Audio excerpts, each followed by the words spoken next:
ભારતે સુરિનામને 425 metric ton અનાજ અને ખાદ્ય વસ્તુઓનો પ્રથમ જથ્થો મોકલ્યો છે, જે દક્ષિણ અમેરિકાના દેશને ટેકો આપવા માટે તેની પ્રતિબદ્ધતાને મજબૂત બનાવે છે.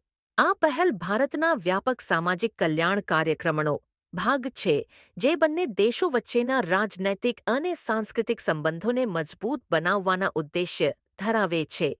આ જથ્થામાં આવશ્યક અનાજ અને અન્ય ખાદ્ય વસ્તુઓનો સમાવેશ છે, જે સુરિનામના સામાજિક કલ્યાણ પ્રયાસોને મદદ કરવા માટે મોકલવામાં આવ્યો છે. વિદેશ મંત્રાલયના પ્રવક્તા રણધીર જયસ્વાલે હાઇલાઇટ કર્યું કે આ પગલું ભારતની મજબૂત દ્વિપક્ષીય સંબંધોને પ્રોત્સાહન આપવાની અને સુરિનામના વિકાસને ટેકો આપવાની પ્રતિબદ્ધતાને દર્શાવે છે. આ હાવભાવ સુરિનામણી સ્થાનીય સમુદાયોમાં નોંધપાત્ર અસર પાડવાની અપેક્ષા છે, જરૂરી સંસાધનો પ્રદાન કરીને અને જીવનની ગુણવત્તામાં સુધારો કરીને. તે ભારત અને સુરિનામ વચ્ચેના ઊંડા સાંસ્કૃતિક સંબંધો અને પરસ્પર સન્માનનું પ્રતીક પણ છે.